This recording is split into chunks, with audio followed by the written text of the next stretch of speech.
ನಮಸ್ಕಾರ.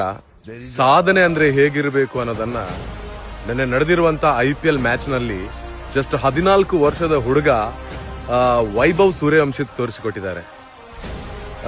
ಈ ಸಾಧನೆಗೆ ಬೇಕಾಗಿರೋದು ಆತನ ವಯಸ್ಸು ಅಥವಾ ಎದುರಾಳಿ ಇದು ಯಾವುದೂ ಅಲ್ಲ, ತನ್ನ ಗುರಿ ಮಾತ್ರ ಅನ್ನೋದನ್ನ ಎಷ್ಟು ಚೆನ್ನಾಗಿ ಪ್ರೂವ್ ಮಾಡಿದ್ದಾರೆ ಅಂತ ಹೇಳಿದ್ರೆ, ವಿಶ್ವದ ದಿಗ್ಗಜರೆಲ್ಲ ಸೇರಿರ್ತಕ್ಕಂತಹ ಟೂರ್ನಮೆಂಟ್ ಅಂದ್ರೆ ಅದು IPL.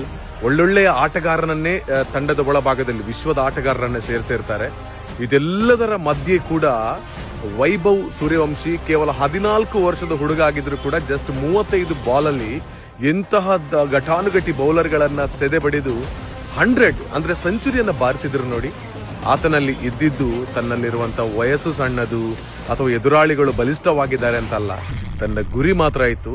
ಹಾಗಾಗಿ ಕ್ರಿಸ್ ಗೇಲ್ ನಂತರ IPL ನಲ್ಲಿ ಫಾಸ್ಟೆಸ್ಟ್ ಸೆಂಚುರಿಯನ್ನು ಹೊಡಿತಕ್ಕಂತಹ ಒಬ್ಬ ಸಾಧಕನಾಗಿ ಮೂಡಿ ಬಂದಿದ್ದಾನೆ.